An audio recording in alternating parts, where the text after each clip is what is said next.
Disoccupazione e mantenimento dei figli minori e maggiori di età.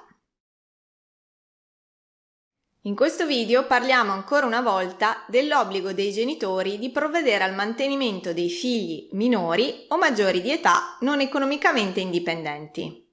Nella descrizione di questo video vi lasciamo i link di altri video che abbiamo pubblicato su questo argomento.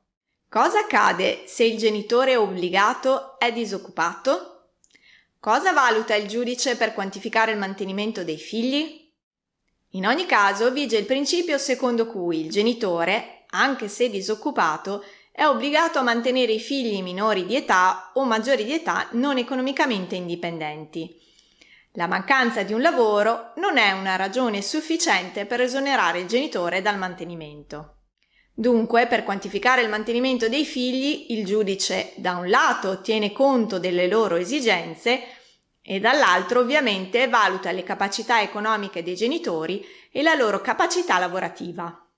Ad esempio, di recente, nonostante la disoccupazione del genitore non collocatario, il Tribunale di Reggio Calabria ha stabilito per 2 minori complessivamente un assegno di mantenimento di 400 euro mensili, oltre al rimborso del 50% delle spese straordinarie, considerando che 200 euro mensili per ciascun figlio fossero un contributo alquanto modesto e che il genitore in questione non avesse in realtà dimostrato un'assoluta incapacità di procurarsi un'occupazione per far fronte all'obbligazione di mantenimento dei figli.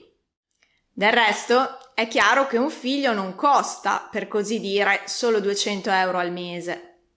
Quindi la limitatezza delle risorse economiche del genitore incide certamente sulla concreta quantificazione economica del mantenimento, ma non comporta la cancellazione del diritto dei figli al loro sostentamento. Leggermente diverse potrebbero essere le valutazioni del giudice nel caso di figli maggiorenni.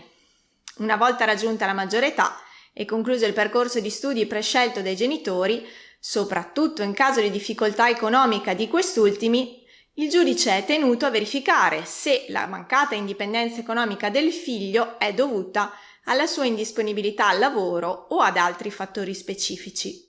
Come precisato dalla Cassazione, l'assegno di mantenimento non ha funzione assistenziale dei figli maggiorenni disoccupati, di contenuto e durata illimitata, ragion per cui l'obbligo di mantenimento dei genitori cessa nel caso in cui il mancato raggiungimento dell'indipendenza economica sia riconducibile alla mancanza di un impegno effettivo del figlio in un progetto formativo e lavorativo concreto. Iscrivetevi al nostro canale, abbiamo un'intera sezione dedicata al diritto di famiglia. Per maggiori informazioni visitate il nostro sito e seguiteci sui social media.